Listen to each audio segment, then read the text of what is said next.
Anyway, so you have the Mickey Mouse banalization of art, banalization, the problem banalization. When the energy gets lost, when the showing is lost, when you are sort of something is what is wrong. Art, in a way, I mean, what I'm trying to do is to put the finger, using my model, on the problems. And one problem would be that art, whatever it is, sort of gets completely exploded. It opens up into a kind of social system, and only a social system.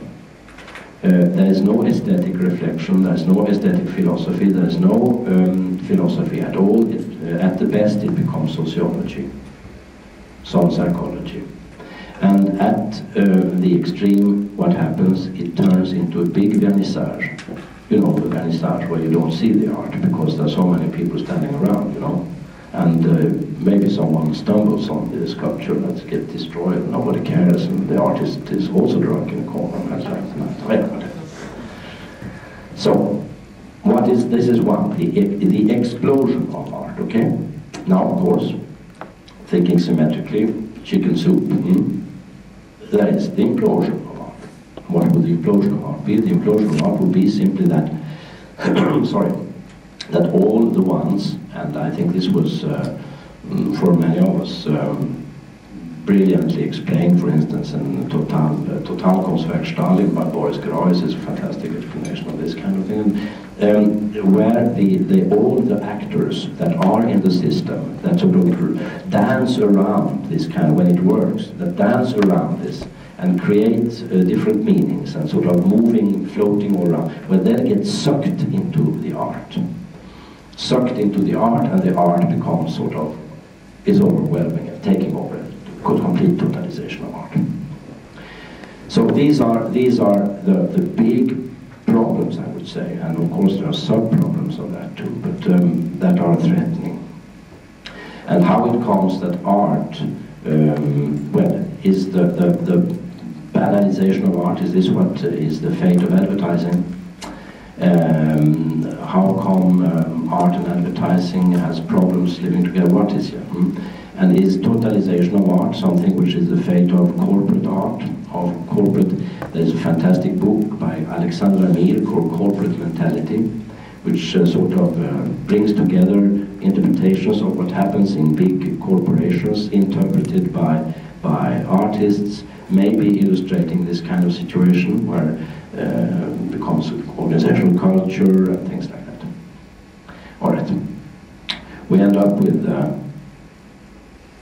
Mit dem Rücken zur Kunst. This is the very funny book by a German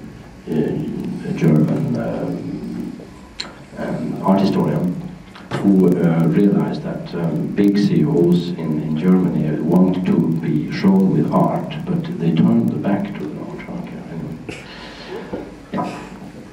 And so to make a long story shorter, and I think I'm approaching now the end of this little introduction to the workshops.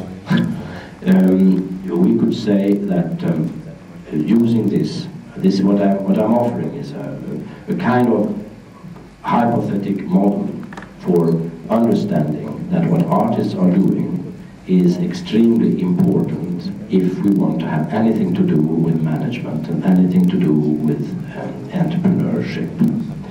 And what artists are doing, why is it important? Well, it's important because of the schwung, that's one thing, which we all need the schwung, because otherwise we get stuck. And why is it also important? Well, and that's why I'm ending with Schopenhauer, good old Schopenhauer. It's important because what Schopenhauer is saying is that there is some kind of need for us to reflect on existential problems, you could say, and to philosophize, one could say. There is a kind of primitive philosophical desire with us all.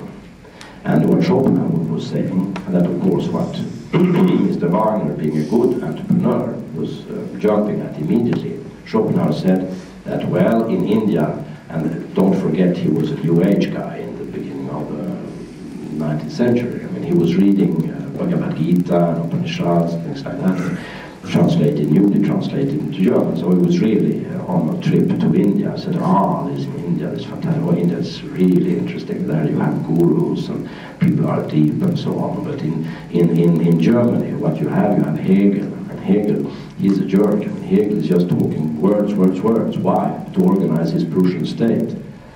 Philosophy has left its tracks. It has left its big, important mission. And the mission is to try to philosophize our existence. So what is left, says Schopenhauer, only art and artists. That's the only hope. They will offer us possibilities to reflect on this. Okay, if you want to know more, just buy the book, Good Marketing, okay? It's very cheap, and you don't even have to read it, just buy it. Thank you for your attention.